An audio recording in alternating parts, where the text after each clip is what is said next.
පුතේ අපිත් එක්ක මේ වැඩේට සෙට් වෙලා ඉන්න 10 සහ 11 පුංචි පැංචි දෙගොල්ලන්ටම තමයි මම මේ කතා කරන්නේ. පුතේ අපි වැඩේ කරගෙන යනකොට පොත් දෙකක් ඕන. එකක් තමයි අපි සාමාන්‍යයෙන් තියරි ලියා යන පොත. දෙවෙනි එක තමයි අපි විශේෂ ගැටලු සහ උත්තර සාකච්ඡා කරමින් පවත්වා යන පොත. හරි. හැබැයි මේ පොත් දෙක පටන් ගන්නෙ අපි සාමාන්‍ය විදියට නෙමෙයි. හරි.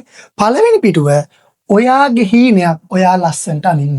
හරි. ඒක වචන භාවිතා කරන්න ඕනේ නැහැ. ඔයා ඒක දැක්කම ඔයාගේ අනාගත බලාපොරොත්තුව හරි ලස්සනට තියෙනවා. පුතේ මේකේ ඔයා පාට කරලා දාන කැටයන් ටික ඔක්කොම දාලා හරි ලස්සනට ඔයාගේ හීනේ යන්නේ. හරි. පිටුවේ යට හරියෙන් මෙන්න මේ සබ්ජෙක්ට් එකට ව්‍යාපාර අධ්‍යයනය හා ගිණුම් කරන සබ්ජෙක්ට් එකට ඔයා ගන්න කැමති රිසල්ට් එක ලස්සන වාක්‍යකින් ලියන්න. හරි. එහෙනම් පළවෙනි පිට ලස්සන වෙන්නේ ඔයාගේ හීනයක් සහ මේ විෂයට ගන්න ප්‍රතිඵලය යටින් ලියන්න. දෙවෙනි එක. ඉතින් අපි ඉගෙන ගන්න යනකොට මොනවද අපි ඉගෙන ගන්න කියලා දැනගන්න එපා. හරි. අපි ඉලක්කයකට යනකොට මොනවද මේකට අපි කරන්න තියෙන කියලා දැනගන්න. අපි අර කතාවටත් කියනවනේ. දැන ගියොත් කතරගම, නොදැන ගියොත් අතරම. ඒ වගේ තමයි 10 පුංචි ඔයාට මොනවද ඉගෙන ගන්න තියෙන්නේ. 11 පුංචි ඔයාට මොනවද ඉගෙන ගන්න තියෙන්නේ කියලා පාඩම් මාතෘකා ටික දෙවෙනි පිටුවේ ඔයා ලියන්න. ඒක නිකන් අංක දාලා පල්ලෙහාට ලියන්න නෙමෙයි.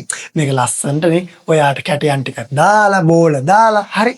ඔයා ලස්සනට මොනවද ඔයාට ඉගෙන ගන්න තියෙන්නේ කියලා ලියන්න. එහෙනම් පළවෙනි පිටුවෙන් පොතේ ඔයාගේ හීන ලිව්වා, ප්‍රතිඵලය ලිව්වා. දෙවෙනි පිටුවේ ඔයා ඉගෙන ගන්න මාතෘකා ටික ලිව්වා. හරි. මේක හරි ලස්සනට මෙන්න මේ විදිහට තමයි පන්ති කරගෙන.